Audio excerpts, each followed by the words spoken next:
My husband told me he wanted to marry a second wife. Imagine, it wasn't as if I had no children for him. I had already given him two fine sons.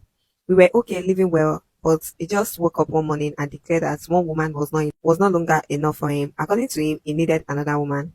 Now, my husband is the type who, once he had make his decision, nothing can move him to change it. So I said nothing. The next day, he repeated it. He even announced that the introduction would be the following weekend and that I should prepare to welcome my co-wife with open arms. Again, I didn't argue, I didn't complain. Why waste my energy? It was his decision. But one thing was certain, I had my plans. I let him go ahead with the introduction. I let him throw the traditional wedding in grand style, the kind of wedding that drains pockets and feed gossipers. Oh, I let him spend and spend, smiling all the while. Then the weekend he went for the white wedding. I quietly packed my bags, carried my two sons, drove off with my car, sold the house and everything in it, and returned all the documents to my father's company. Yes, you heard right. My father's company, the very source of the wealth my husband was flaunting. Because let's not forget, I was the one who made him rich. All that wealth wasn't his sweat, it was mine. And now he wanted to reward me by bringing home a second wife.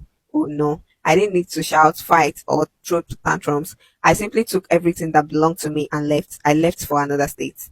If he wants to start afresh with his new wife, I was generous enough to give him that opportunity. When he returned home and found out when he returned home and found the house was no longer his, he called me in panic to ask questions.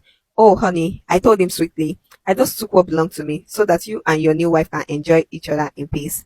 He almost cried on the phone. You know, I don't have money right now. I spent everything on this wedding. You never told me you didn't want me to get married again. I spent literally everything because I thought you were comfortable with it. Now I am left with nothing. And it's your fellow woman we are talking about here. Your fellow woman will suffer. She's pregnant. Can't you at least have pity on her because of her condition? Pregnant? Ah. So it didn't even start with the wedding. He had been cheating on me all along. Because I said nothing, he assumed I was comfortable with having a co-wife. I laughed and told me calmly, then please start a new life with your pregnant wife. But know this, the easy life you once had with me, you will never see it again. I cut the call and relaxed. No need for long talk.